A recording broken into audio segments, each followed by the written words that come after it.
उसने अपने आप को बचाने के लिए फिर उसका हाथ पकड़ा तो इस बार लात मारी और सीधा वो घर के बाहर जाके गिरा। ये लात जो पड़ी थी ये किसी 18-19 साल की लड़की ने मारी थी ऐसा नहीं लग रहा था।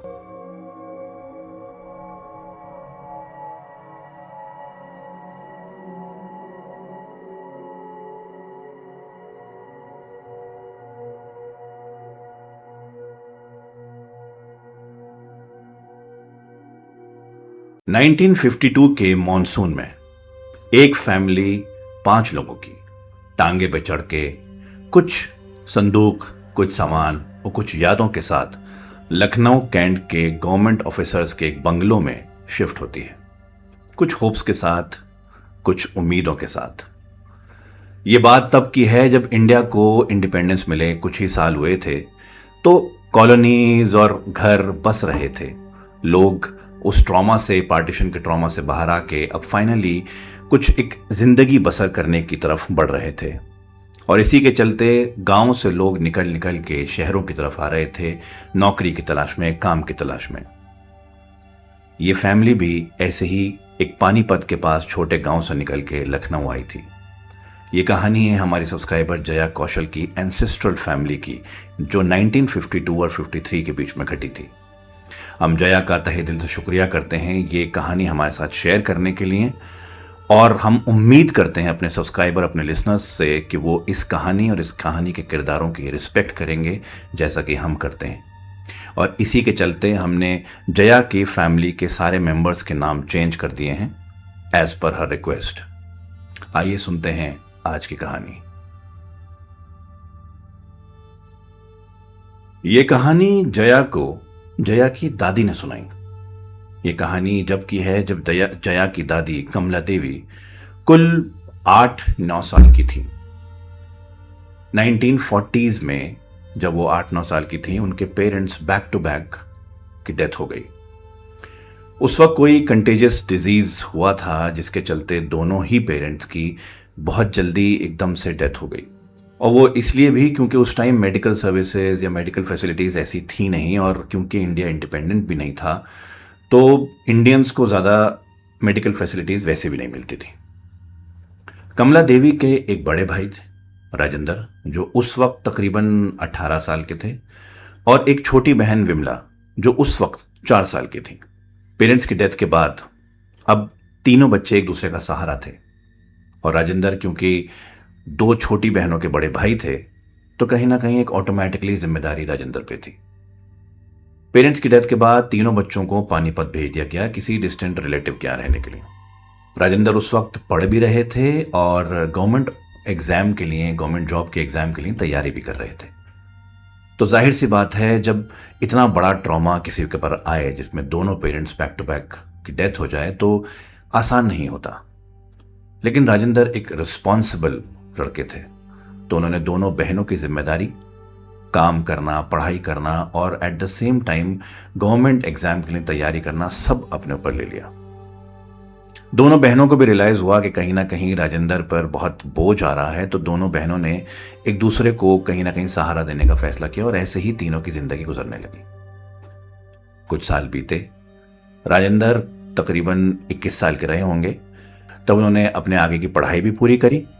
और 1950 में जब पहला यूपीएससी एग्ज़ाम इंडियन गवर्नमेंट के अंडर हुआ, उस पहले एग्ज़ाम में, उस पहले बैच में राजेंद्र भी शामिल थे जिन्होंने यूपीएससी का वो पहला एग्ज़ाम क्लियर भी किया। अब दिन थोड़े से बेहतर लगने लगे थे। एग्ज़ाम क्लियर होने के बाद उनकी गवर्नमेंट जॉब लग गई। गवर्नमेंट जॉब लगने के बाद जाहिर सी बात है वो तीनों भाई बहन वहाँ के पानीपत के गवर्नमेंट क्वार्टर में रहने लगे। अब क्योंकि गवर्नमेंट जॉब लग गई थी और एक अच्छे पोजीशन पे लगी थी और अच्छा काम करने लगे थे, तो 2 ही साल गुजरे थे। 23 साल की उम्र में रिश्तेदारों ने और आसपास के लोगों ने, जो भी वेल विशर्स थे, सबने डिसाइड किया कि राजेंद्र की शादी कर दी जाए। उस टाइम के लिए 23 साल की उम्र बहुत होती थी, और गवर्नमेंट जॉब ऐसी अच्छी पोस्ट की होना ये बहुत बड़ी बात थी। और इसी के चलते डिसाइड हुआ कि दोनों छोटी बच्चियों को, एक घर में एक औरत आएगी तो उनका सहारा भी मिलेगा, और कहीं ना कहीं राजेंद्र के जहन से जो दोनों बहनों का बोझ है संभालने का, वो भी थोड़ा दूर हो जाएगा और फैमिली कंप्लीट हो जाएगी। तो फिर रिश्ते ढूंढे गए और बात निकली एक से दूसरे, दूसरे तीसरे, तो कहीं ना कहीं पड़ोस में एक घर में रिश्ता दिया गया जिसमें सरला नाम की एक लड़की से ये रिश्ता दिया गया। उस वक्त सरला 18 साल की रही होंगी, जो कि उस वक्त बहुत एज थी शादी करने के लिए। और फिर इवेंचुअली रिश्ता तय हो गया, दोनों के गुण मिलाए गए, दोनों के आपस में दोनों मिले और कहीं ना कहीं शादी की डेट भी तय हो गई और फिर इवेंचुअली शादी भी हो गई। शादी होने के बाद ऐसा लग रहा था कि फैमिली कंप्लीट हो रही है और अब अच्छे दिन आ रहे हैं। माँ बाप की डेथ का ट्रॉमा हालांकि इतना आसान नहीं होता भूलना, लेकिन तीनों भाई बहन और अब सरला चारों मिलके अपनी हंसी खुशी ज़िंदगी बिता रहे थे। और फिर शादी के 1.5 साल बाद सरला और राजेंद्र के एक बेटा भी हुआ और बेटे की खुशखबरी के साथ साथ एक खुशखबरी और आई, राजेंद्र को प्रमोशन मिल गया था। प्रमोशन के साथ आया था ट्रांसफ़र। पूरी फैमिली को अब राजेंद्र की जॉब की वजह से लखनऊ शिफ्ट होना पड़ेगा, लेकिन पूरी फैमिली खुश थी क्योंकि राजेंद्र का प्रमोशन के साथ पैसे भी बढ़े थे और अब सबको लग रहा था कि अब यहां से सिर्फ अच्छा ही होना है। लेकिन फैमिली तैयार नहीं थी उस चीज़ के लिए जो ये फेस करने वाले थे लखनऊ में। खैर, क्योंकि ट्रांसफ़र लेटर आ चुका था तो राजेंद्र को लखनऊ फ़ौरन निकलना था और ये डिसाइड हुआ कि क्योंकि राजेंद्र अब एक सीनियर पोस्ट पे पहुंच गए हैं, वहां जाके थोड़ा सा अपना सोर्स लगाएंगे और जल्दी से कोई एक गवर्नमेंट हाउस अलॉट होते ही फैमिली को वहां बुला लेंगे। तो 1 महीना का टाइम मिला था फैमिली को इधर पैक करने के लिए और उधर राजेंद्र को दूसरा घर अलॉट करने के लिए। राजेंद्र ने लखनऊ में जाके अपना चार्ट संभाला और अपनी पोजीशन को इस्तेमाल करते हुए जल्दी से एक अच्छा सा घर अलॉट करने के लिए अर्जी डाल दी। हालांकि थोड़ा सा स्ट्रगल था क्योंकि अलॉटमेंट के बारे में बोला गया कि 2 से 3 महीने लगते हैं, लेकिन राजेंद्र अपनी फैमिली को जल्दी से जल्दी वहाँ से लाना चाहते थे। तो फिर वहाँ के अलॉटमेंट ऑफिसर ने ये बोला कि एक बंगला खाली है बहुत टाइम से, अगर आप कहो तो वो कर दूँ। राजेंद्र ने बिना सोचे समझे उस बंगले के लिए हाँ कर दी। वो बंगला था लखनऊ कैंट का गवर्नमेंट कॉलोनी का बंगला नंबर 12। वो बंगला अलॉट होते ही राजेंद्र की खुशी का ठिकाना नहीं था। राजेंद्र ने वहाँ से एक टेलीग्राम भेजा कि फैमिली को बोला कि अब तैयारी कर ले, जल्दी ही उनको यहाँ आना है।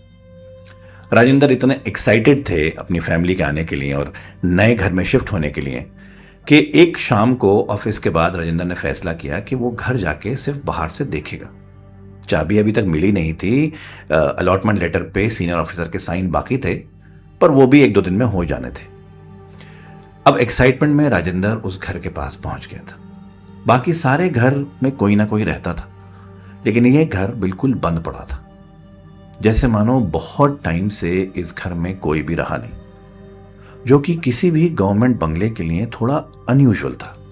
भाई ऑफिसर्स तो पहले भी आते जाते रहे होंगे, तो इस घर में कोई क्यों नहीं रहा। खैर, राजेंद्र को इस वक्त सिर्फ इस चीज का एक्साइटमेंट था कि एक बड़ा घर, उनके गांव के घर से भी बड़ा, पहली बार इस फैमिली को देखने को मिला था, रहने को मिलेगा। राजेंद्र के ख्वाबो ख्याल में कभी उन्होंने नहीं सोचा था कि वो अपनी फैमिली को इतने बड़े घर में रख पाएंगे, क्योंकि ये अब सीनियर पोजीशन पे थे। तो इनको जो घर मिला था वो एक टाइप 5 बंगलो था, जिसमें 5 कमरे, 1 किचन, 1 हॉल, 1 फ्रंट में वरांडा, एक छोटा सा बैकयार्ड और 1 पार्किंग की जगह, ये सब मिलने वाला था। ये टाइप 5 बंगलो ब्रिटिश टाइम के बने हुए हैं और जिस तरीके से ब्रिटिश उस वक्त बनाया करते थे उस तरीके के घर हैं और एक सीनियर ऑफिसर को ही मिलते हैं। तो राजेंद्र जब उस घर के पास पहुंचा तो वो देख के थोड़ा सा हैरान भी था और खुश भी था। फिर वो मेन गेट खोल के अंदर घुसे, देखा कि फ्रंट यार्ड में बहुत बड़ी बड़ी ऊंची घास है। इससे साफ पता लगता था कि बहुत टाइम से इसकी कोई सफाई भी नहीं हुई है। तो आहिस्ता आहिस्ता घर की तरफ बढ़े, थोड़ा सा वेरांडा की तरफ बढ़े, वहाँ जो घास थी उस पर पैर मारा, लगा कि यार इसको साफ कराना पड़ेगा घर वालों के शिफ्ट होने से पहले। वो बेसिकली देखना चाहते थे कि घर में क्या क्या काम कराना पड़ेगा। बाहर से देखा तो कई जगह का पेंट उखड़ रहा था, कई जगह की खिड़की टूटी हुई थी, कई जगह पे चौखट में प्रॉब्लम थी। जो जो प्रॉब्लम थी वो सारा देखा। राजेंद्र उस वक्त पूरे घर के चक्कर लगा रहे थे ये देखने के लिए कि घर में क्या क्या गलत है, क्या क्या सही है, क्या काम कराना है। तभी अचानक उनकी नज़र ऊपर के माले पर पड़ी। उस टाइम खिड़कियां ऐसी शीशे की नहीं हुआ करती थी। उस टाइम खिड़कियों पे एक लोहे की जाली टाइप की लगा रखे थे और अंदर एक दरवाज़ा होता था खिड़की का, जिस पे वुडन ब्लाइंड्स होते थे। वो ब्लाइंड्स भी ऐसे होते थे कि एक बीच में एक लकड़ी होती थी, लकड़ी को आप नीचे किया तो ब्लाइंड खुल जाते थे, लकड़ी ऊपर करते थे तो ब्लाइंड बंद हो जाते थे। इस तरह की वो खिड़की थी। अब क्योंकि घर बहुत वक्त से बंद था तो एक खिड़की का ब्लाइंड्स शायद थोड़े से टूटे हुए थे। जब वो घर के चारों तरफ घूम रहे थे और जाने ही वाले थे तो उनको अचानक से ऐसा लगा कि जैसे उस खिड़की में अंदर मूवमेंट हुआ। ऐसा होता है ना कि जब अंदर हल्की सी रोशनी कहीं से छन के आ रही हो और उस पर कोई भी दाएं बाएं जाए तो एक शैडो सी मूव करती है। उनको भी बिल्कुल वैसा ही लगा था। राजेंद्र ने पलट के देखा और वहां देखने की कोशिश करी तो कुछ नजर नहीं आया। फिर घास पे पैर रखते हुए संभलते संभलते वरांडा से होते हुए वो नीचे वाले फ्लोर की खिड़की पर पहुंचे। इधर भी थोड़ी सी जो जाली थी वो थोड़ी मुड़ी हुई थी और अंदर के ब्लाइंड्स थोड़े टूटे हुए थे और हल्का सा शायद लकड़ी के फूलने की वजह से दोनों दरवाजों में गैप आया हुआ था। जब राजेंद्र ने वहां से झांकने की कोशिश करी तो बिल्कुल अंधेरा नजर आया, लेकिन फिर भी एक अजीब सी फीलिंग थी घर को अंदर से देखने में और उनको पक्का यकीन था कि उन्होंने मूवमेंट होते हुए देखा है।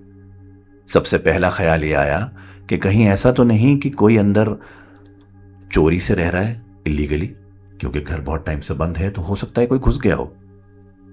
तो उन्होंने आवाज लगाई, कौन है अंदर?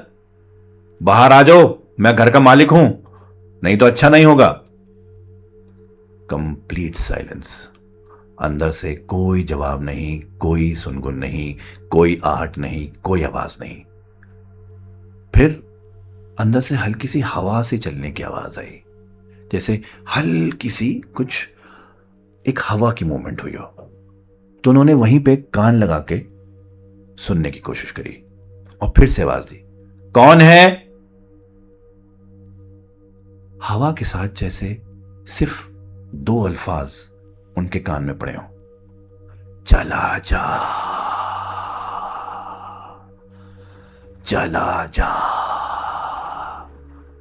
राजेंद्र एकदम पीछे आ गए और वो घास पे लड़खड़ाते लड़खड़ाते पीछे गिरने वाले थे, बट बच गए। ये उनका वहम था या वाकई किसी ने अंदर से ऐसा कुछ बोला था? ये अंदर से कोई ऐसे कैसे बोल सकता है जब घर इतने टाइम से बंद है, कोई अंदर रह नहीं रहा और ये आवाज भी कुछ अजीब सी थी। खैर उस वक्त उन्होंने उस फीलिंग को ब्रश ऑफ किया और पहला होता है ना कि अरे नहीं नहीं ऐसा नहीं हो सकता है, सब वहम है, हो सकता है सिर्फ हवा हो।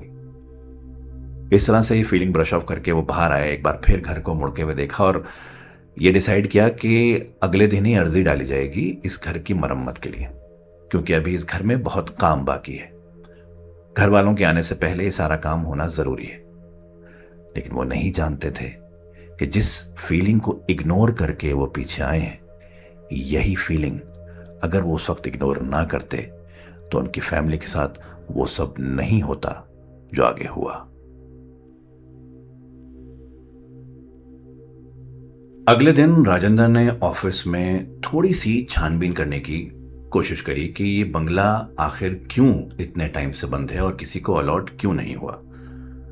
जब भी राजेंद्र इस बंगले के बारे में किसी से पूछता तो सब यही जवाब थे कि अरे राजेंद्र जी, इतना बड़ा बंगला आपको मिल रहा है, काहे पूछताछ कर रहे हैं? अरे हमें नहीं पता राजेंद्र जी, वो तो देखिए इतने टाइम से कोई आया नहीं होगा अफसर, या अफसर आया तो लिया नहीं होगा।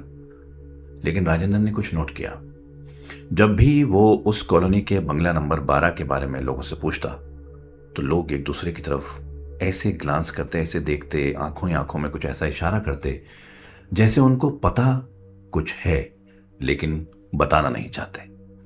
फिर फाइनली राजेंद्र ने अलॉटमेंट ऑफिसर से बात करने की सोची।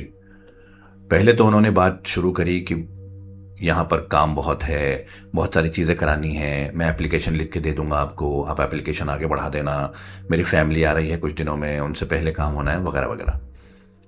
अलॉटमेंट ऑफिसर अपना पान खाते हुए चीज़ें लिख रहे हैं बिना देखे, वही जैसे एक टिपिकल गवर्नमेंट ऑफिसर होते हैं। फिर राजेंद्र ने उनसे पूछा, सर जी कोई ऐसी बात है क्या बंगले की जो बताई नहीं गई? इतने टाइम से बंद क्यों है बंगला?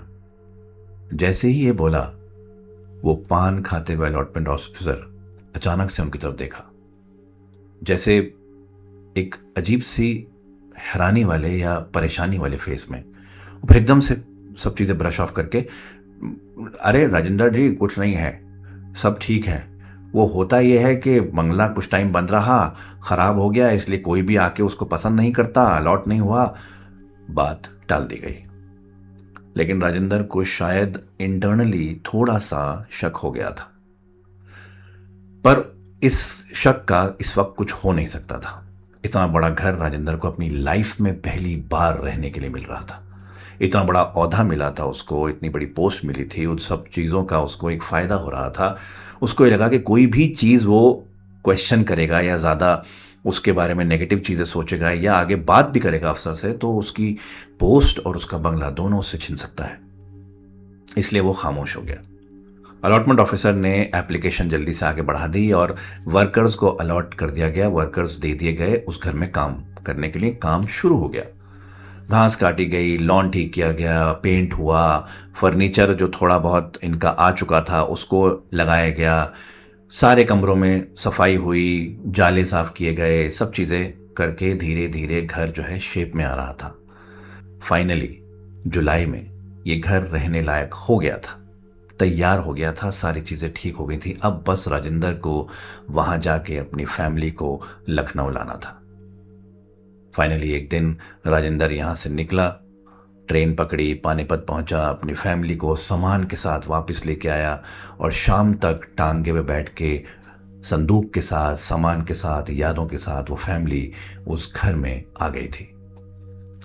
जब घर के सामने टांगा रुका, सबसे पहले सरला उतरी, उसके हाथ में बच्चा था, new born baby, infant baby. उसके पीछे कमला उतरी और फिर विमला। विमला ने बड़ी हसरत भरी निगाहों से इस पूरे बंगले को देखा और पूछा, ये पूरा बंगला हमारा है? तो राजेंद्र की हंसी छूट गई। पहली बार वो बच्ची इतना बड़ा घर देख रही थी। राजेंद्र ने बोला, हाँ बेटा, ये पूरा घर हमारा है और अब तुम दोनों का अलग कमरा भी होगा। ये सुनते ही दोनों बहनें खुशी से चहक उठीं। सारी फैमिली ने धीरे धीरे करके सामान अंदर पहुंचाया और फिर सामान को लगाने का सारा सिलसिला शुरू हुआ। राजेंद्र को थोड़ी देर के लिए ऑफिस जाना ज़रूरी था, तो वो सामान वामान अंदर पहुंचा के फैमिली को थोड़ा सेटल करके बोला, मैं ऑफिस जा रहा हूँ, वापसी में रात का खाना अपने साथ लेके आऊँगा, सब साथ बैठ के खाएंगे। सरला और दोनों बहनें कमला विमला तीनों अब सामान को सेट करने में लग गई थी। फर्नीचर को थोड़ा ठीक किया गया, उसके ऊपर कवर ववर चढ़ाए गए, जो कपड़े ऊपर थे उनको रखा गया, अपना अपना कमरा चुना गया, सारी चीज़ें सेट हो रही थीं। ऑब्वियसली करते करते शाम हो गई। शाम से फिर वो वक्त आया जब राजेंद्र खाना लेके घर आया और सब ने बैठ के खाया। राजेंद्र ने सरला से पूछा कि सब ठीक है। सरला ने सारी चीज़ें दिखाई, देखो ये सेट कर लिया, वो सेट कर लिया, ये सब चीज़ें हो गई। फिर सरला ने अचानक एक सवाल पूछा, वो 5वें कमरे की चाबी किसके पास है? 5वां कमरे की चाबी? हाँ, 5वें कमरे की चाबी। 5वां वो कमरा खुल नहीं रहा, उसकी चाबी नहीं मिली मुझे। जो चाबी का गुच्छा आपने दिया उसमें वो चाबी नहीं। पर चाबी की जरूरत क्या है? वो कमरा तो खुला है। नहीं, पर उसका दरवाजा तो नहीं खुल रहा। अरे ऐसा कैसे हो सकता है? वर्कर्स ने काम करते वक्त तो नहीं बताया ऐसा कुछ। उसी वक्त राजेंद्र उठा, सीधा 5वें कमरे के पास गया, दरवाजा खोलने की कोशिश करी। हो सकता है जाम हो गया हो, थोड़ा सा, कभी कभी ऐसा हो जाता है। पर वो दरवाजा नहीं खुला। उधर पहले जोर से उसको झटका दिया, लेकिन वो दरवाजा नहीं खुला। उसने कंधे मारे, वो दरवाजा तब भी नहीं खुला। इस बीच आवाज हुई तो दोनों लड़कियां कमला विमला भी राजेंद्र के पास आ गईं और देखने लगी क्या हो रहा है। इधर सरला भी पीछे खड़ी हुई थी। वो जोर से दरवाजा खोलने की कोशिश करने लगा, दरवाज़ा फिर भी नहीं खुला। उस दरवाजे पे लातें मारी, दरवाज़ा फिर भी नहीं खुला।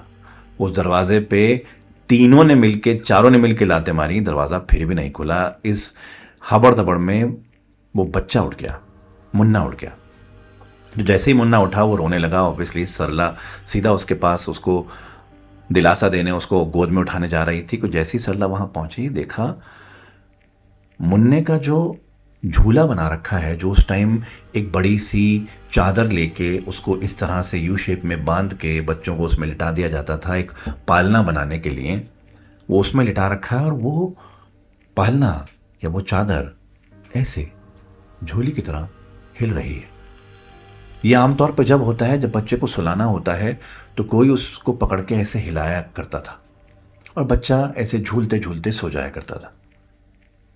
सरला देख रही है, उसके देखते देखते मुन्ना ऐसे झूल रहा है और मुन्ने का रोना झूलते झूलते बंद हो गया और मुन्ना जैसे सो रहा था वैसे ही आहिस्ता से वो नींद की आगोश में जाने लगा।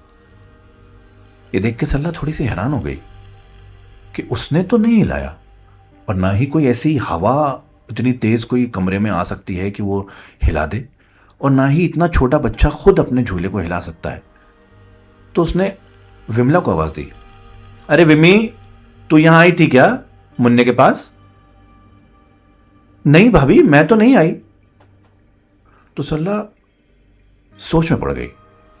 फिर देखा कि जो एक एंड है उस पालने का, वो एक खूंटी पर बांध रखा है। हो सकता है मुन्ना उठ के हिला हो, और खूंटी क्योंकि फिक्स नहीं है तो ऐसे हिल सकती है। हो सकता है वो हिली हो तो पालना हिल गया हो।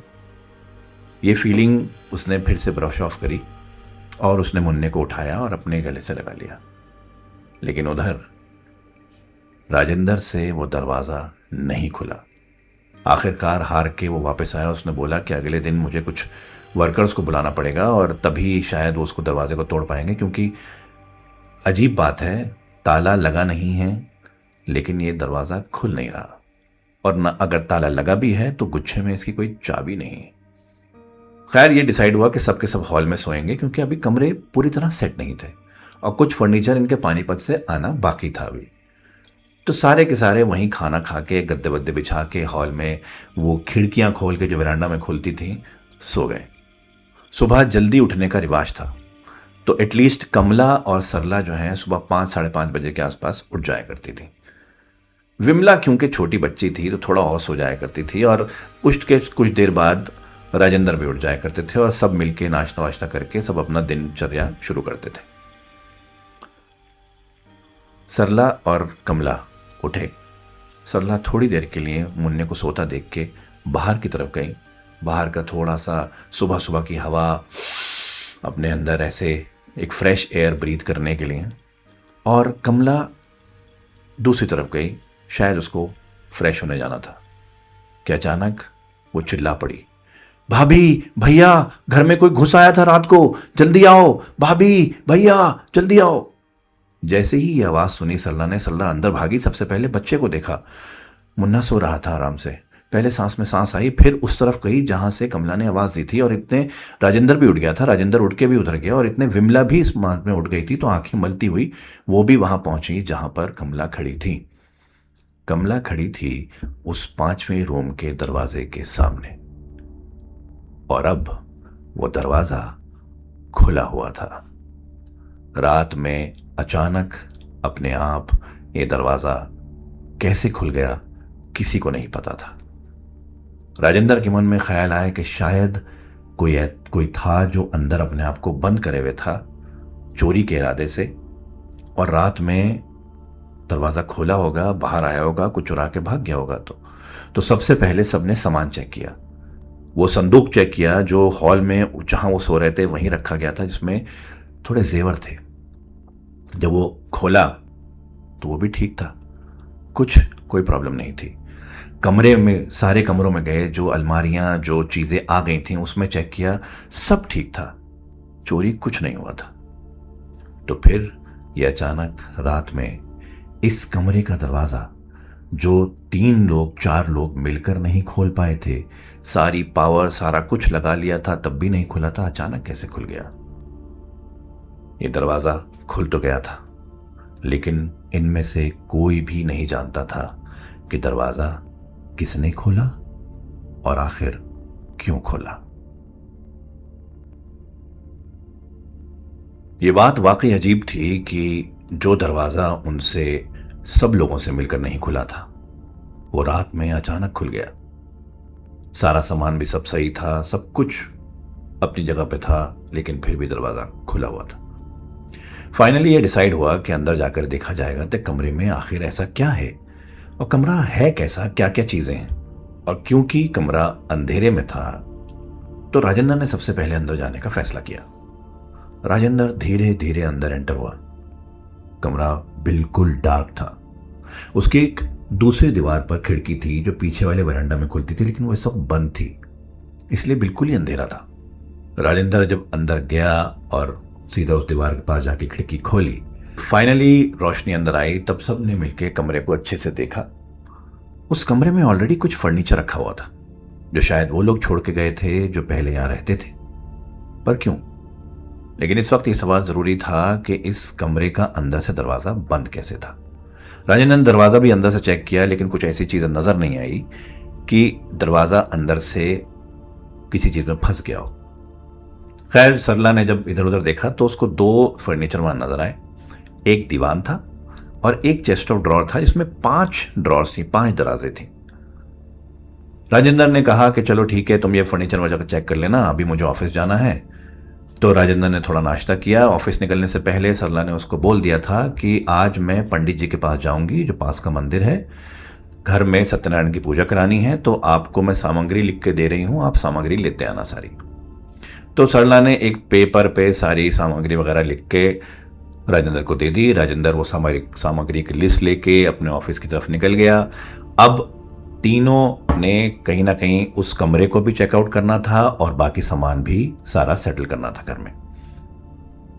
सारा सामान, सारा काम वाम करने के बाद जब फाइनली उस कमरे में सरला आई तो सरला ने वो चेस्ट ऑफ ड्रॉर की सारी ड्रॉर्स देखने का फैसला किया। एक ड्रॉर खोली, कुछ नहीं था। दूसरी खोली, कुछ नहीं था। ऐसे करके 4 ड्रॉर्स, 4 दराजें सरला ने चेक करी, किसी में कुछ नहीं था।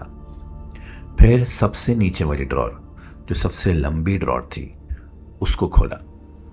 उसमें भी कुछ नजर नहीं आया। थोड़ा हाथ वाट से टटोला, कुछ नहीं था। ड्रॉर बंद करने से जस्ट पहले उसको ऐसा लगा कि ये ड्रॉर बाकियों से जरा कम गहरी है। तो उसने हाथ लगा के देखा कि कम गहरी क्यों है। जब उसने हाथ लगाया तो उसका थोड़ा सा हाथ उस पर टैप हुआ। फिर उसको टैप की आवाज से लगा कि शायद ये अंदर से खोखली है या इस प्लाई या जो भी लकड़ी है इसके नीचे भी कुछ है। तो उसने फिर से नॉक करने की कोशिश करी। तब उसको समझ में आया कि ये एक्चुअली नीचे कुछ है। तो उसने उस सरफेस को हिलाने की कोशिश करी कि अचानक से थोड़ी जद्दोजहद के बाद वो सरफेस अपने आप आगे से पीछे स्लाइड हो गया। आधा हिस्सा उसका दूसरे हिस्से के नीचे चला गया।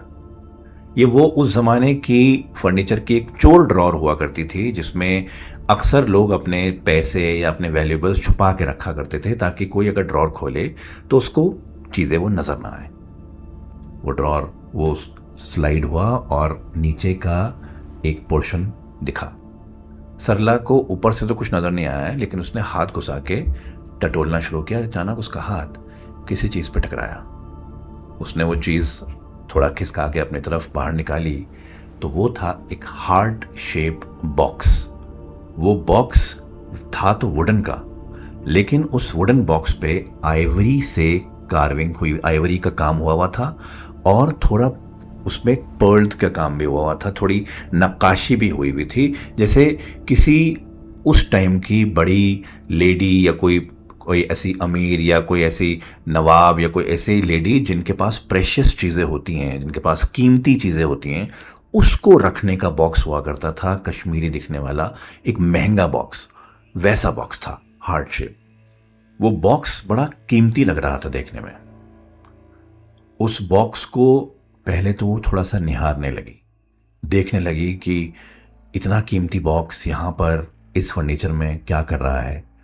कि अचानक पीछे से कमला ने आवाज दी, भाभी जल्दी तैयार हो जाओ, मंदिर जाना है ना। उसने आवाज दी और सरला एकदम से डर गई और डरते ही उसके हाथ से वो बॉक्स नीचे गिर गया। वो पलटी, अरे यार तू भी इतनी बड़ी हो गई है, फिर भी खुद भी डरेगी मुझे भी डराएगी हैं, ऐसे क्या बोलने की जरूरत थी, आराम से बोलती। पर कमला इस वक्त अपनी भाभी की बातों पर ध्यान नहीं दे रही थी। कमला का ध्यान था उस गिरे हुए बॉक्स पर, क्योंकि गिरने के बाद वो खुल गया था और उसके अंदर का सामान बाहर आ गया था। उस सामान को देख रही थी। सरला ने जब देखा तो उस बॉक्स के सामान में मिले 2 सिल्वर के झुमके, जो हल्के से काले पड़ गए थे बहुत पुराने होने के कारण। एक था उसमें छोटा कंघा जो बिल्कुल पूरा का पूरा आइवरी का बना हुआ था, और एक थी सुरमेदानी जो आंख की शेप की पुराने ज़माने की सुरमेदानी सिल्वर की हुआ करती थी, वो वाली। वो भी बाहर से काली पड़ गई थी पुराना होने के कारण या बहुत दिनों तक यहाँ रखने के कारण। वो सामान देख के दोनों की दोनों थोड़ी हैरान थी। कमला ने सरला से पूछा, भाभी ये सब क्या है, किसका है? सरला ने बताया कि ये सामान उसको कहाँ मिला और शायद उन लोगों का था जो यहाँ छोड़ गए थे, लेकिन क्योंकि इस वक्त कम था तो उसने बोला कि तू भी तैयार हो जा, मैं भी तैयार हो रही हूँ। तो वो सामान लेके उसने अपनी ड्रेसिंग टेबल के ऊपर रखा और टॉवल लेके तैयार होने चली गई, और उधर कमला भी कमरे से बाहर निकल गई थी। उसने कमरा कर दिया था बंद। अब हुआ ये था कि जो 5वां कमरा खुला था, सरला ने राजेंद्र से सुबह ही बात करके इस कमरे को अपना कमरा बनाने का फैसला कर लिया था, और उधर राजेंद्र ने ऑफिस पहुंचते ही कुछ वर्कर्स को भेज के फर्नीचर सेट करा दिया था। तो ये कमरा अब सरला और राजेंद्र का हो चुका था, और सरला ने यहाँ पर अपने कपड़े वपड़े भी सेट कर लिए थे उससे पहले। और क्योंकि अब उसको फर्नीचर चेक करके राजेंद्र को शाम तक ये बताना था कि कौन सी चीज़ रखनी है कौन सी नहीं रखनी है, उसी दौरान उसको ये बॉक्स वगैरह मिला था। लेकिन अब इतनी डिटेल में चेक करने का टाइम नहीं था, क्योंकि 4 बज चुके थे और उसको पंडित जी के पास जाना था, उनसे सत्यनारायण की पूजा का डेट फिक्स करानी थी, मुहूर्त फिक्स कराना था, और बाकी काम थे, क्योंकि 5:30 बजे तक राजेंद्र भी घर वापस आ जाएंगे।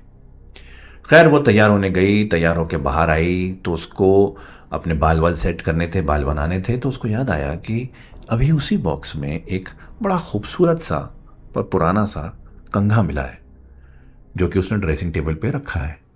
उसने वही कंघा उठाया, ये सोचते कंघा ही तो है, और अपने बालों में कंघा करने लगी। आहिस्ता आहिस्ता वो कंघा कर रही है, और कंघा करते करते ख्यालों में खो सी गई, इस ख्याल में कि ये आइवरी का सामान यहाँ कैसे पहुँचा, ये बॉक्स किसका है, वो कौन होगी जो ये बॉक्स रखती थी अपने पास, ये सब वो अपने मन में सोच रही कि अचानक कमरे में 3 बार नॉक हुआ, ठक ठक ठक। एकदम से वो स्टार्टल हुई, लेकिन आवाज़ लगाई, आ रही हूँ, तैयार हो रही हूँ। उसको लगा विमला या कमला में से किसी ने नॉक किया है जल्दी चलने के लिए। लेकिन ये दोनों लड़कियां सिर्फ खामोशी से नॉक करके भागने वालों में से नहीं थी। ये नॉक करके, भाभी जल्दी करो ना, कितना टाइम लगाओगी, भाभी क्या हो गया, ऐसी सब बातें करती थी। लेकिन ये नॉक बड़ी एक ऐसी नॉक थी जैसे किसी ने आराम से ठक ठक ठक किया हो और चला गया। उसको लगा शायद दोनों में से कोई होगा। उसने फटाफट दरवाज़ा खोला तो बाहर कोई भी नहीं था। दोनों बच्चियां बाहर विरांडा में खेल रही थी। लेकिन उसने इस वक्त इस फीलिंग को ब्रश ऑफ किया, क्योंकि मंदिर के लिए देर हो रही थी। उसको लगा शायद विमला ही है, बच्ची है, आ गई हो कि खड़खड़ा के भाग गई। वो फटाफट दरवाज़ा बंद करके, घर के सारे दरवाजे बंद करके, घर का मेन गेट बंद करके पंडित जी के पास चली गई। शाम को कमला और सरला किचन में रोटियां बना रही थी। कमला रोटी बेल रही थी, सरला चूल्हे पर उसको सेक रही थी, और राजेंद्र बाहर बैठा हुआ था। लेकिन सरला शायद जब से मंदिर से वापस आई थी, किसी कुछ ख्यालों में खोई हुई सी थी। इधर कमला जो है वो रोटी बेलती जा रही थी, लेकिन उधर सरला बहुत देर तक रोटी को चूल्हे पे रख के कहीं खोई हुई थी। यहाँ तक कि कमला को सरला को हिलाना पड़ा, बोलना पड़ा, भाभी रोटी जल जाएगी। तभी एकदम सरला थोड़ी स्टार्टल हुई और उसने रोटी पलटी। राजेंद्र ने बाहर से सुना तो राजेंद्र किचन में आया, सरला से पूछा, क्या हुआ, कहाँ खोई हो, तबीयत तो ठीक है? सरला ने सिर्फ इतना बोला कि बहुत काम है, पंडित जी ने सत्यनारायण पूजा का 4 दिन बाद का मुहूर्त दिया है, आपके ऑफिस वालों को भी बुलाना है, खाने का इंतज़ाम करना है, पड़ोसियों को बुलाना है, किस किस को बुलाना है, लिस्ट बनानी है। ये सब कह के वो अपने काम में लग गई। घर वालों को भी लगा कि हाँ ठीक है, बहुत सारे काम चल रहे हैं, घर को सेटल करना है, हो सकता है ऐसे ही हो। ये बात हो ही रही थी कि अचानक कमला ने एकदम से राजेंद्र को बोला, भैया आपको पता है आज भाभी को क्या मिला? तो क्या मिला? फिर कमला ने अंदर से भाग के जाके वो बॉक्स लेके आई और राजेंद्र को दिखाया। सरला ने सारी चीज़ें बताई कि इसमें क्या क्या मिला, कैसे कैसे मिला, क्या हुआ, और ड्रॉर के बारे में बताया, कंघे के बारे में, झुमके के बारे में, सबके बारे में बताया। राजेंद्र ने सिर्फ इतना बोला कि अगर इसमें से कोई सामान तुम्हें पसंद आ रहा है तो रख लो, जो छोड़ के गया है न जाने कब छोड़ के गया है, और ये तो आम बात है, कोई बात नहीं, किसी जिसको मिला उसका हो गया, अगर कोई चीज़ पसंद आ रही है तो रख लो। लेकिन सरला ने उस वक्त राजेंद्र को बोला कि हमें दीवान और उस ड्रॉर की ज़रूरत नहीं है, दे देते हैं। तो राजेंद्र बोला, ठीक है, मैं किसी से बात करूंगा, जिसको चाहिए होगा उसको दे देंगे, इसको बेचना तो है नहीं, हमारा तो है नहीं, तो हम जैसे चाहिए होगा वो दे देंगे। और वो रात ऐसे ही गुजर गई। अगले 2-3 दिन भी ऐसा ही चला, बातें होती थी, खाना होता था, जो रेगुलर चीज़ें। फिर 2-3 दिन बाद ये फैसला हुआ कि जो पास की हाट है, जिसमें शॉप्स हैं, जिसमें बहुत सारी चीज़ें हैं, सब्ज़ी वाले भी होते हैं, अलग अलग तरीके की शॉप्स होती हैं, शॉपिंग कर सकते हैं, उस हाट में जाएंगे और पूरी फैमिली जाएगी, दोनों बच्चियाँ, छोटा मुन्ना, सरला, राजेंद्र, सब जाएंगे। तो दोनों बच्चे बड़ी एक्साइटेड थी क्योंकि इतनी बड़ी हाट, शहर वाली हाट, उन्होंने पहले कभी देखी नहीं थी। तो राजेंद्र को लगा कि उसको भी कुछ काम है तो वो भी चलेगा, सब साथ में हाट पहुंचे। वहाँ एक नाई की दुकान थी इकबाल भाई की, जो राजेंद्र कहीं ना कहीं वहाँ उनसे अपनी दाढ़ी बनवाता था, बाल कटवाता, तो उसको लगा कि मैं अपना हेयर कट यहाँ पे करा लेता हूँ।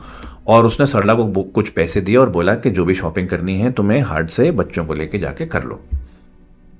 वो इकबाल भाई की दुकान में चला गया, सब्जियों की और बाकी चीज़ें की शॉपिंग करके वो लोग आए, तीनों, सरला, कमला, विमला, और इधर इकबाल भाई जो नाई थे उनके साथ राजेंद्र भी बाहर आया और बोला कि इकबाल भाई राज़ी हो गए हैं दीवान और वो ड्रॉर लेने के लिए। तो सरला भी खुश हुई और इकबाल भाई भी बड़े खुश थे कि भाई गवर्नमेंट ऑफिसर बड़े साहब जो हैं अपने घर की 2 चीज़ें हमें दे रहे हैं, वो भी फ्री में दे रहे हैं। तो इकबाल भाई बड़े खुश थे। तो उन्होंने बोला कि जी मैं कल आके वो सामान ले जाऊंगा। फिर राजेंद्र से मकान नंबर पूछा। राजेंद्र ने बताया बंगला नंबर 12। जैसे ही इकबाल भाई को राजेंद्र ने बंगला नंबर 12 बताया, इकबाल भाई के चेहरे पर एकदम से एक्सप्रेशंस चेंज हो गए और एकदम से उनकी आवाज़ लड़खड़ा गई। अब बंगला नंबर 12? अच्छा, ठीक है साहब, मैं बताता हूँ आपको, ठीक है? असल में मेरे ग्राहक इंतज़ार कर रहे हैं, सलाम। इकबाल भाई सलाम बोल के ग्राहकों का बहाना करके अपने दुकान में वापस चले तो गए, लेकिन राजेंद्र को उनके फेस के एक्सप्रेशंस समझ में आ गए थे। यहाँ तक कि सरला को और कमला को भी इकबाल भाई के एक्सप्रेशंस से ये लगा था कि कुछ तो गड़बड़ है। वो होता है ना कि जब कोई ऐसी एक्सप्रेशंस दे या कोई आपकी तरफ ऐसे देखे तो आपको समझ में आ जाता है कि कुछ तो प्रॉब्लम है, लेकिन आप भी नहीं जानते और ना वो बता रहा। वही वाली बात थी। रास्ते भर तीनों ने एक दूसरे से बात नहीं करी, शायद यही सोचते रहे कि वो ऐसा क्यों करके गए। घर आए, जो भी खाना वाना था वो किया, सब खामोश से थे और वहीं हॉल में एक दूसरे के साथ सो गए। बीच रात में कमला की आंख खुली। उसका गला बिल्कुल सूखा हुआ था, जैसे न जाने कब से उसने पानी नहीं पिया। और लाइट थी नहीं। असल में उस ज़माने में 1952 का ज़माना था और उस ज़माने में लाइट बहुत रेयर, बहुत ही कीमती कमोडिटी थी इंडिया में। तो लाइट में लोड शेडिंग बहुत ज़्यादा होती थी, आती थी कुछ घंटे के लिए, जाती थी उससे ज़्यादा घंटे के लिए। और लोग भी इन सब चीज़ों के यूज्ड टू थे। उनको पता था कि बिजली कब आएगी, कब जाएगी, या कितने घंटे आ सकती है, कितने घंटे जा सकती है। तो वो लोग काम भी अपने उसी हिसाब से करते थे और चीज़ों भी अपने पास उसी हिसाब से रखा करते थे। इसीलिए सोते वक्त सिरहाने एक या दो ऐसे लालटेन लैंप हुआ करते थे जिसको आप रात में अगर आपको वॉशरूम जाना हो या किचन में जाना हो या कुछ करना हो तो वो लालटेन लेके आप काम किया करते थे। तो जब कमला की आंख खुली तो उसको पानी चाहिए था। साथ में जो लोटा रखा हुआ था उसमें पानी हो गया था खत्म। तो कमला ने किचन में जो सुराही जो घड़ा रखे थे उसमें से पानी लाने की सोचा, और क्योंकि अंधेरा था, लाइट थी नहीं, तो जाहिर सी बात है कमला जब उठी तो उसने पास पड़ा लैंप, वो लालटेन जो है वो उठाई, उसको जलाया हल्के से और अपना लोटा लेके किचन की तरफ चली। किचन में पहुंची, वहाँ घड़ा था, उस घड़े से अपने लोटे में पानी भरा, पहले बहुत सारा पिया, फिर और भरा, फिर थोड़ा और पिया, फिर और लोटे को भर लिया। इन केस अगर रात में दोबारा आँख खुले, पानी चाहिए हो या किसी और की आँख खुले उसको चाहिए हो तो वो इससे पी सकता है। वो लोटा लेके वापस अपने सोने की जगह आ रही थी जो कि हॉल में थी। तो इस तरीके से सोया जाता था कि जहां मुन्ने का वो पालना लटका हुआ था उसके बगल में सोती थी सरला, सरला के बगल में होता था राजेंद्र, राजेंद्र की लेफ्ट साइड पे दोनों कमला और विमला। जब कमला वापस अपनी सोने की तरफ आ रही थी तो उसने देखा कि मुन्ने के पालने के पास कोई खड़ा है। एक काली सी शैडो नजर आई उसको, बस उस लालटेन की हल्की सी रोशनी में जो उसने अपने हाथ में पकड़ रखी थी, और बाहर से छनती हुई हल्की जो लाइट आई थी, सिर्फ उसमें एक काला सा साया नजर आया जो मुन्ने के पालने के बिल्कुल बगल में खड़ा है और इस तरह से झुका हुआ है जैसे मुन्ने को देख रहा हो। उसको पहले लगा शायद सरला उठ गई है और मुन्ने को देख रही है, मुन्ना ठीक तरह सो रहा है, लेकिन जब थोड़ा वो और करीब आई तो उसने देखा सरला वहीं मुन्ने के बगल में सो रही है। उसने जब फिर से देखा तो साया जो मुन्ने की तरफ देख रहा था वो ऐसे सीधा हुआ और कमला की तरफ मुड़ा। जैसे ही वो साया कमला की तरफ मुड़ा, कमला के हाथ से वो लोटा गिरा, वो लैंप गिरा और एक धम से आवाज हुई। उस आवाज से सारे के सारे उड़ गए, राजेंद्र उठ गया और कमला की चीख निकल गई बहुत जोर से। राजेंद्र एकदम से उठ के, कमला कमला तू कहाँ है? उस अंधेरे में कमला को ढूंढने लगा, क्योंकि गिरते ही वो लालटेन भी बंद हो गई थी और बाहर से इतनी लाइट नहीं आ रही थी कि उसको नजर आए कि कमला कहाँ है। अंदाजे से राजेंद्र उठा कि टटोलता टटोलता जो है वो सीधा किचन में गया। किचन में जाके उसने माचिस जलाई, माचिस जला के जो पास में मोमबत्ती रखी हुई थी वो जलाई और सीधा बाहर आया तो देखा कमला नीचे पड़ी हुई है और मुन्ने की पालनी की तरफ देख के उसकी आंखें फटी हुई हैं और डर से बैठी हुई है। राजेंद्र ने फौरन आके कमला को पकड़ा, उसको उठाया, उससे पूछा तो ठीक है, क्या हुआ? उधर सरला भी उठी। सरला ने मुन्ने को देखा सबसे पहले, मुन्ना ठीक था, मुन्ने को गोद में लिया और फिर कमला को उसकी जगह बिठा के उससे पूछा गया क्या हुआ, क्यों ऐसे गिरी? तो जो कमला ने बताया वो सुनकर सरला और राजेंद्र दोनों के होश उड़ गए थे। राजेंद्र जब मोमबत्ती की रोशनी में नीचे जमीन पर गिरी हुई कमला के पास पहुंचा और कमला से पूछा वो गिरी कैसे, तो कमला ने कुछ ऐसा बताया कि राजेंद्र के होश उड़ गए। कमला ने अपने भाई की तरफ देखकर और फिर मुन्ने के पालने की तरफ इशारा करते हुए बोला, भैया वहां वहां मुन्ने के पालने के पास कोई था, कोई था भैया। कमला क्या कह रही है, कहां पे कोई था? वो मुन्ना के पास कोई खड़ा था। राजेंद्र ये सुन के थोड़ा सा हैरान भी हुआ, परेशान भी हुआ। वो उठा, बाथरूम गया और थापी लेके आया। थापी वो लकड़ी का छोटा सा बैट हुआ करता था जिससे कपड़े धोते वक्त कपड़ों को जोर से पीटा जाता था ताकि कपड़े अच्छे से साफ हो जाएं। वो थापी लेके आया और अपने हाथ में ऐसे पकड़ के मारने का इशारा करते हुए आवाज लगाई, कौन है वहां? कोई है तो बाहर आ जाओ, कौन है? लेकिन कोई जवाब नहीं आया। कमला और विमला और बाकी सब वहीं खड़े थे, राजेंद्र को देख रहे थे, कॉर्नर में देख रहे थे, लेकिन ना तो कोई वहां पे था और ना किसी की आवाज आई। फिर मुन्ने के रोने से अचानक सबका ध्यान मुन्ने की तरफ गया और सरला जो वहीं खड़ी थी उसने मुन्ने को अटेंड करना शुरू किया। इन सब में एक चीज जो किसी ने नोट नहीं करी थी कि इस पूरी घटना में सरला बिल्कुल खामोश थी। उसके मुंह से एक अल्फाज नहीं निकला था, ना तो वो डरी थी, ना उसने कुछ बोला था। वो रात किसी तरह बीत गई। सुबह को मुन्ने के रोने की वजह से ही सरला की आंख खुली। जब सरला उठी और मुन्ने को गोद में लिया तो एहसास हुआ कि मुन्ने को बुखार है, काफी तेज बुखार है। उस जमाने में जब बच्चों को कोई बीमारी होती थी तो देसी नुस्खों से इलाज करने की कोशिश हुआ करती थी। वही शायद सरले ने भी किया कि उसको कुछ कुछ शहद का घोल या किसी चीज़ का घोल मिला के उसको पिला दिया और सोचा कि थोड़ी देर में ठीक हो जाएगा। राजेंद्र को भी लगा कि हाँ ठीक है, बच्चों को होता रहता है, वो भी अपने ऑफिस चला गया। लेकिन मुन्ना का बुखार कम नहीं हुआ, बल्कि धीरे धीरे बढ़ता गया। शाम तक मुन्ना इतना ज़्यादा बुखार में था और इतने ज़्यादा उसको लूज मोशंस हो चुके थे कि सरला के समझ नहीं आ रहा था कि वो करे तो क्या करे। इनफैक्ट एक पॉइंट के बाद मुन्ने ने शायद रोना भी बंद कर दिया था।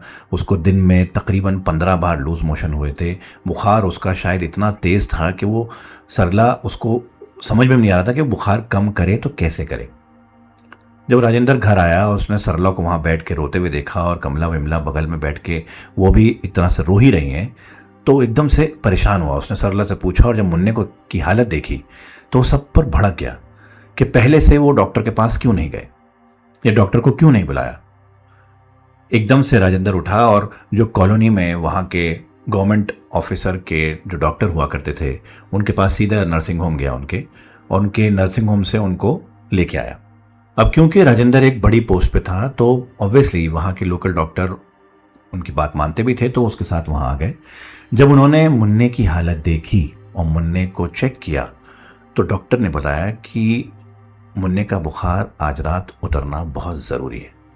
एक दवाई भी लिख के दी कि ये दवाई बाज़ार से लेके आप इसको पिला दो, ड्रॉप्स थे, लेकिन आज रात मुन्ने का बुखार उतरना ज़रूरी है कि और अगर दवाई पिलाने के बाद भी बुखार ना उतरे तो ठंडी पट्टी रखो, इसको ठंडे पानी से नहलाओ या बर्फ़ के पानी की पट्टियाँ इसके पेट पे और सर पे रखो, लेकिन बुखार उतरना ज़रूरी है क्योंकि आज रात मुन्ने पर और आप लोगों पर भारी हो सकती है।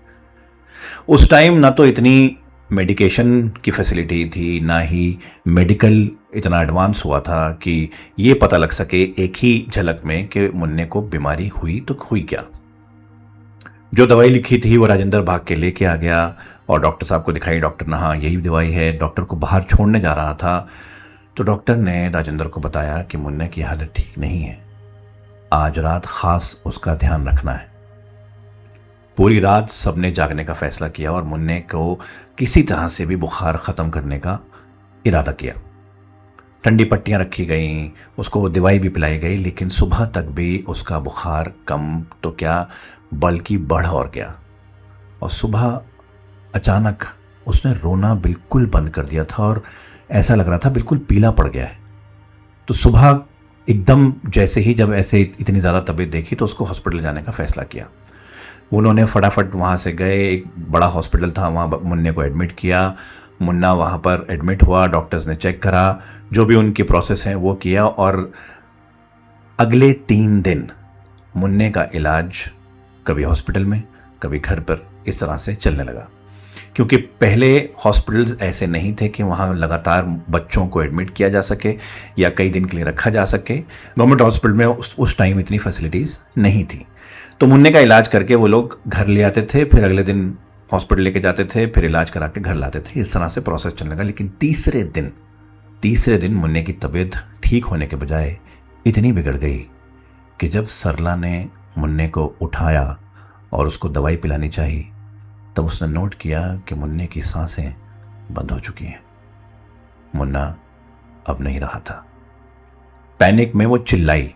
राजेंद्र भाग के आया, फौरन भाग के उसी नर्सिंग होम से उसी डॉक्टर को लेके आया। डॉक्टर ने स्टेथोस्कोप लगा के मुन्ने को बार बार चेक किया, लेकिन मुन्ना जा चुका था।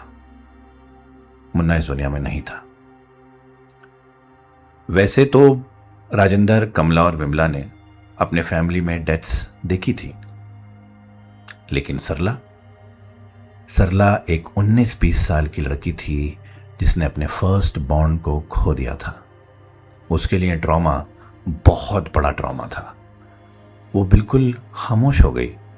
जब मुन्ने की बॉडी लेके जा रहे थे दफनाने के लिए, जो कि हिंदी रिचुअल्स के हिसाब से भी होता है, छोटे बच्चों को, इन्फेंट्स को दफनाया जाता है। जब वो लेके जा रहे थे तब भी सरला बिल्कुल खामोश थी। उसको रोना चाहिए था, दहाड़े मार मार के रोना चाहिए था, उसने अपना बच्चा खोया था, लेकिन वो रो नहीं रही थी।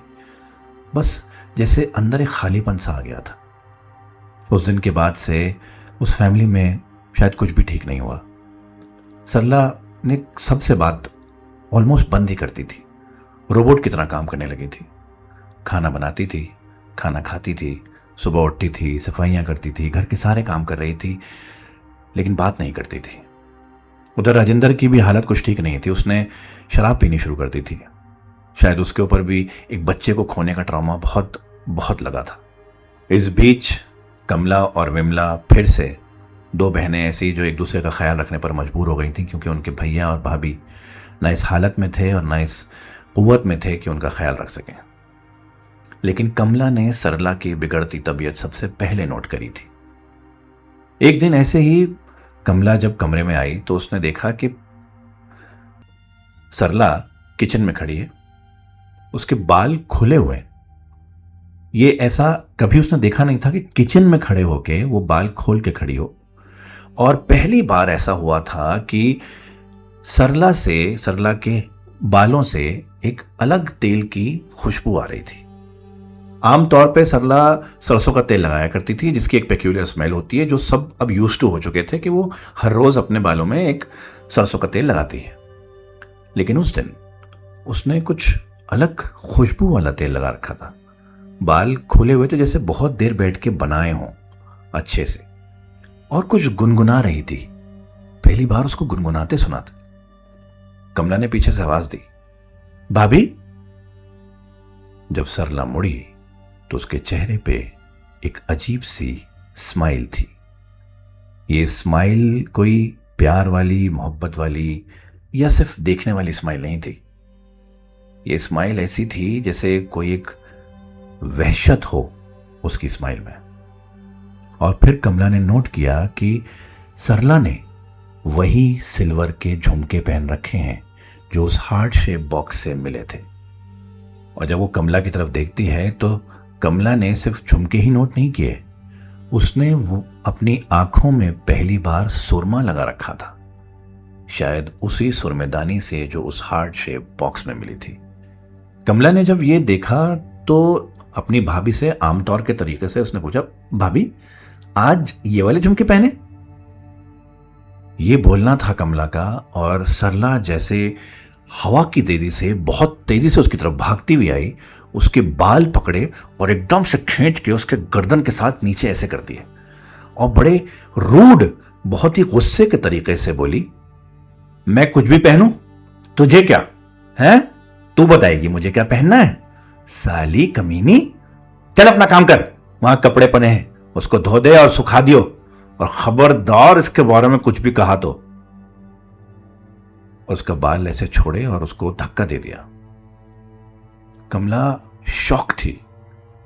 शॉक से ज्यादा कमला हैरान थी कि उसकी वो प्यारी भाभी जो उसको अपनी छोटी बहन की तरह रखती थी, वो इस तरीके से हरकत करेगी और ऐसे बात करेगी।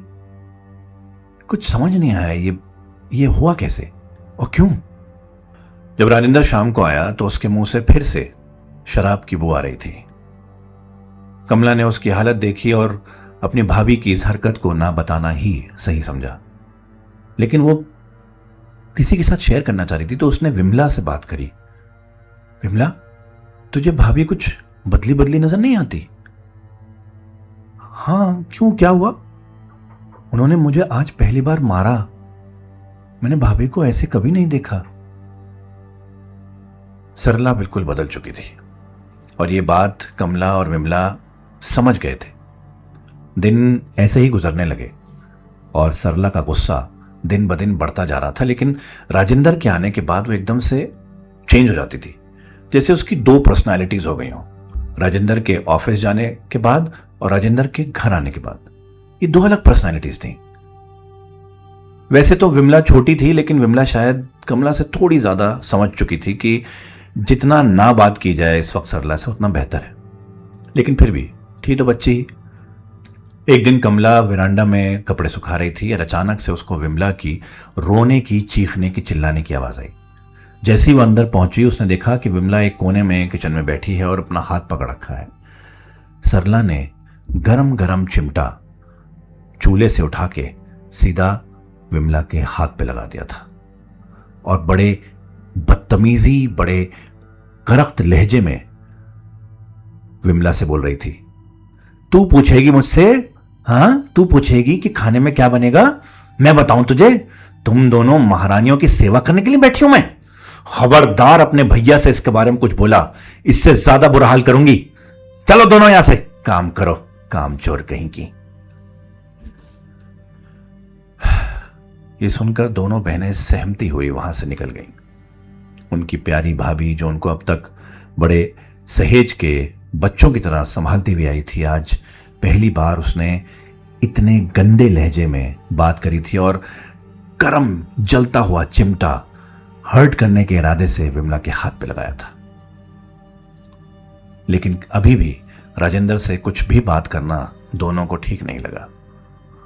कमला ने विमला के जख्म पर मरहम पट्टी करी, उसको समझाया, उसको पुचकारा, उसको चुप कराया।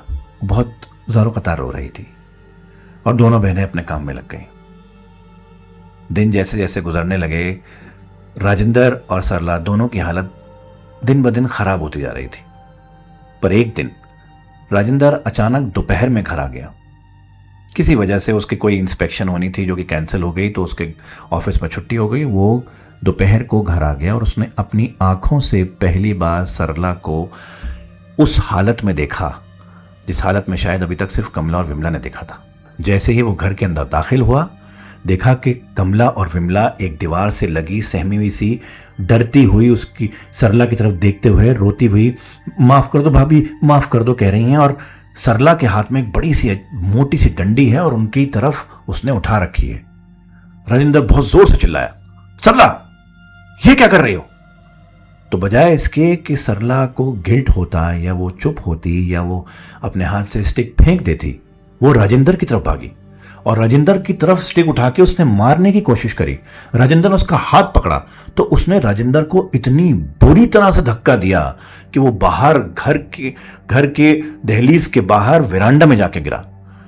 फिर वो बाहर आई और फिर एक बार मारने की कोशिश करी। राजेंद्र को समझ नहीं आया कि ये हो क्या रहा है सरला के साथ। उसने अपने आप को बचाने के लिए फिर उसका हाथ पकड़ा तो इस बार लात मारी और सीधा वो घर के बाहर जाके गिरा।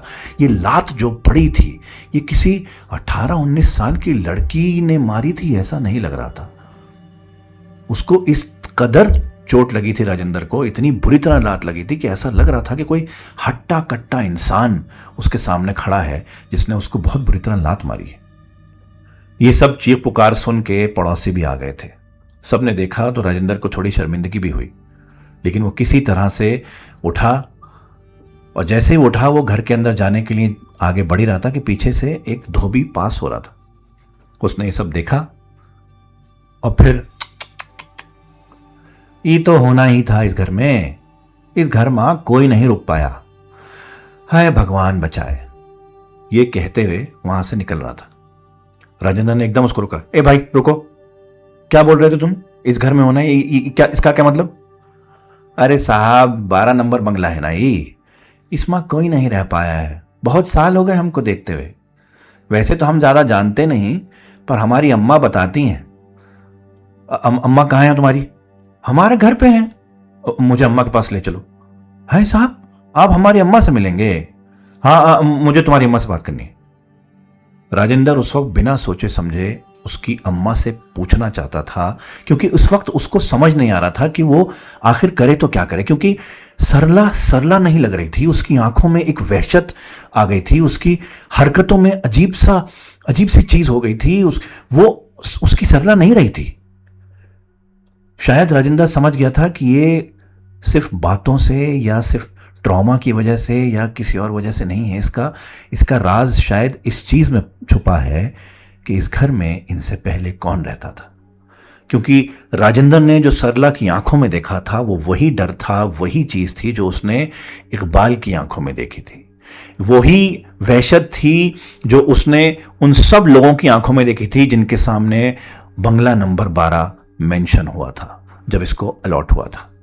तो वो उसकी तह तक पहुंचना चाहता था कि इस बंगले में आखिर ऐसा क्या हुआ था कि कोई उसके बारे में बात क्यों नहीं करना चाहता। पता सबको है लेकिन बता कोई नहीं रहा। तो वो उस धोबी के साथ चल गया। धोबी का नाम था माधो।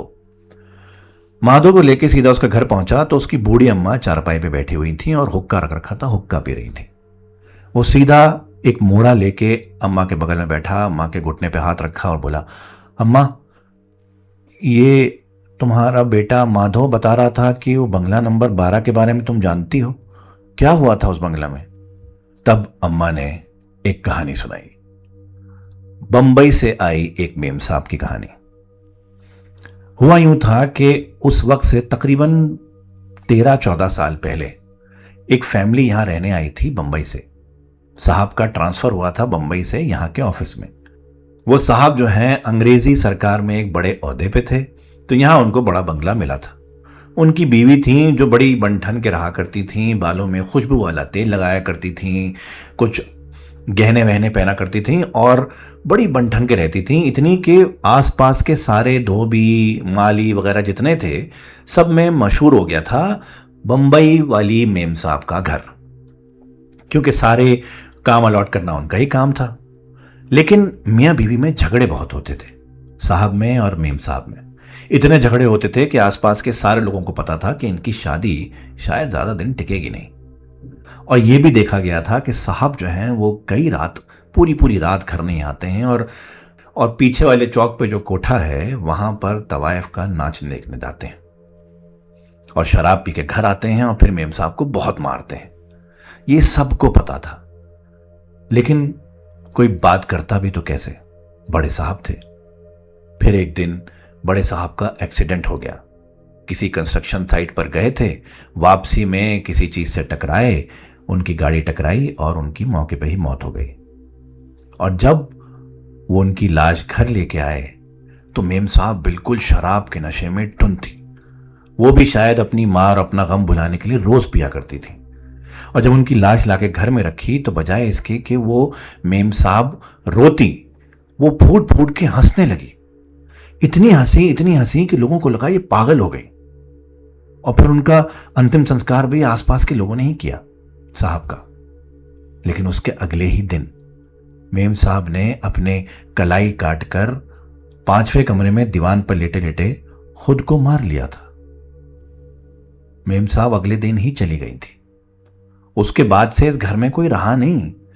आप शगुन मानते थे। अरे 2-2 मौतें हुई थी इस घर में और उसके बाद से बस ऐसा ही बंद पड़ा था। यह सुनकर राजेंद्र को शायद कहीं ना कहीं समझ में आ गया कि हो क्या रहा है। बस उसके बाद अम्मा ने सिर्फ एक लाइन बोली, ना वो कहीं गई है और ना वो कहीं जाएगी। मैं कहत हूं तू घर छोड़ दे, यहां से घर खाली कर दो, वो नहीं जाएगी। जब राजेंद्र ने ये अल्फाज सुने तो उसको समझ में आ गया कि शायद इस घर में रहना उसकी सबसे बड़ी गलती थी। कितना वो खुश था कि गांव से इतना बड़ा घर में आके अपनी फैमिली को रखेगा, और वही घर उसके लिए कहीं ना कहीं श्राप बन गया था। फिर राजेंद्र ने जाते जाते अम्मा से सिर्फ इतना पूछा, अम्मा तो इसका इलाज क्या है, क्या उपाय करें इसका? मेरी बीवी वो मेरी सरला नहीं रही, क्या करें इसका? देखो भैया, हमारा गांव में जब ऐसा कुछ होत तो हम तो पीर बाबा के पास जाते हैं। ये माधो जानता है पीर बाबा बहुत बड़े बाबा हैं, उनसे बात कर लियो तो शायद कोई भला हो जाए तुम्हारा। राजेंद्र को समझ में आ गया था कि उसको पीर बाबा के से मिलना ही पड़ेगा और शायद पीर बाबा को अपने घर लाना पड़ेगा, क्योंकि कोई और इलाज उसको दिख नहीं रहा था। राजेंद्र वहां से निकल के सीधा माधो के साथ पीर बाबा के पास गया, जो कि वहीं पास में एक मज़ार पे रहा करते थे। उनसे मिल के सारा किस्सा, सारी चीज़ उनको बताई और उनसे रिक्वेस्ट करी कि वो किसी तरह से घर आ जाएं। पीर बाबा ने राजेंद्र की तरफ देखा, उसके हाथ को अपने हाथ में लिया और आंखें बंद करी और आंखें खोल के बोले, ठीक है, मैं आऊँगा आपके घर। राजेंद्र उस वक्त वापस चला गया और अगले ही दिन सुबह को पीर बाबा राजेंद्र के घर पे थे। जब वो घर के अंदर एंटर हुए तो कमला विमला घर के अंदर ही थी, राजेंद्र भी था। उन्होंने देखा पीर बाबा दिखने में बहुत सिंपल से लग रहे थे। वाइट कलर का एक चोला पहन रखा था, सर पे एक स्कल कैप था, एक कपड़ा सा बांध रखा था, और हाथ में एक किताब थी और दूसरे हाथ में कुछ एक बीड्स थे जिससे शायद वो कुछ पढ़ रहे थे या क्या कर रहे थे। मुस्कुराते हुए अंदर आए और अंदर आके पूरे घर को देखा। उस रात भी सरला 5वें रूम में अपने आप को बंद करके सोई थी। पिछले कई दिनों से वो अकेली उस कमरे में सो रही थी। राजेंद्र, कमला, विमला हॉल में वरांडा में सोया करते थे, जैसे कि क्योंकि उनको शायद एक दूसरे का साथ चाहिए था, और जो उनको डर था रात में सोने का वो एक दूसरे के साथ सोकर ही मिटता था। लेकिन सरला वो कमरे में बंद रहती थी। उस वक्त भी सरला कमरे के अंदर ही थी, कमरा बंद था। पहले पीर बाबा ने पूरे घर का मुआयना किया। उन्होंने फिर राजेंद्र की तरफ देखा, फिर राजेंद्र उनके साथ साथ 5वें कमरे की तरफ पहुंचा। जब दरवाजा खोलने की कोशिश करी तो दरवाजा खुला नहीं। राजेंद्र को याद आया पहली बार जब वो इस दरवाजे को खोलने की कोशिश कर रहे थे तब भी ऐसा ही लगा था। दरवाजा इतनी बुरी तरह जैम सा हो गया था कि कुछ भी करने पर खुल नहीं रहा था।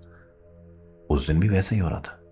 राजेंद्र ने बहुत कोशिश करी, बहुत ताकत लगाई, लेकिन वो दरवाजा खुला नहीं। अंदर से सरला की हल्की सी घुर्राने की सी आवाज आ रही थी। शायद समझ में आ गया था कि सरला जाग गई है, लेकिन दरवाजा खुल ही नहीं रहा था। फिर पीर बाबा ने राजेंद्र को पीछे किया, उसके हैंडल को अपने हाथ में लिया, कुछ आंखें बंद करके पढ़ा।